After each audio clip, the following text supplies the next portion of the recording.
هل سألت نفسك يوماً من هو الدوري العربي الذي يحكم كرة القدم في عام 2025؟ هل المعيار هو المال والنجوم أم التاريخ والألقاب؟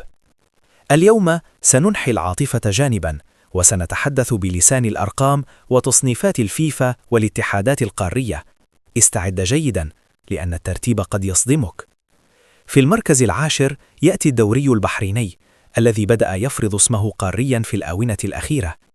يليه في المركز التاسع الدوري الأردني، أندية مثل الحسين إربد والوحدات تقدم كرة قدم قتالية جعلتها دائما في دائرة المنافسة. أما المركز الثامن فهو دوري الجنون الجماهيري، دوري نجوم العراق. التطور الكبير في البنية التحتية والتنافسية أعاد العراق بقوة إلى الواجهة. والآن نتجه صوب شمال إفريقيا. في المركز السابع الدوري التونسي، ورغم الأزمات المالية فإن نادي الترجي وحده يحمل راية البلاد ويحافظ على هيبة الكرة التونسية قارياً.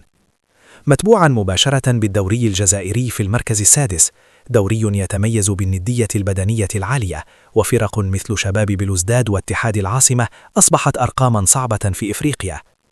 نعود إلى الخليج حيث القوة المالية. في المركز الخامس دوري نجوم قطر، ملاعب مونديالية ونجوم عالميون جعلوا منه واجهة مشرفة. وفي المركز الرابع الدوري الإماراتي، والفضل الكبير يعود لنادي العين الذي قهر كبار آسيا وانتزع اللقب، مما رفع أسهم الدوري في التصنيف العالمي بشكل هائل. والآن وصلنا إلى المنطقة المحرمة، أقوى 3 دوريات عربية. في المركز الثالث البطولة الاحترافية المغربية، الدوري الذي لا يرحم، نهضة بركان، الوداد والرجاء، أندية حاضرة دائما في النهائيات وتمثل القوة الضاربة في القارة السمراء.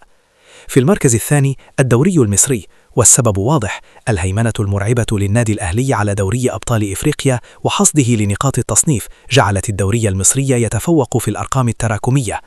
أما المركز الأول فبلا شك وبلا منازع هو دوري روشن السعودي، كريستيانو، نيمار، بنزيما، وميزانيات تنافس كبار أندية أوروبا. الدوري السعودي تجاوز مرحلة المنافسة العربية وأصبح رقما صعبا على مستوى العالم. هذا كان ترتيب لغة الأرقام، ولكن أنت كمشجع ما هو أقوى دوري بالنسبة لك من حيث المتعة والشغف؟ شاركنا رأيك في التعليقات، ولا تنسى متابعة القناة ليصلك كل جديد.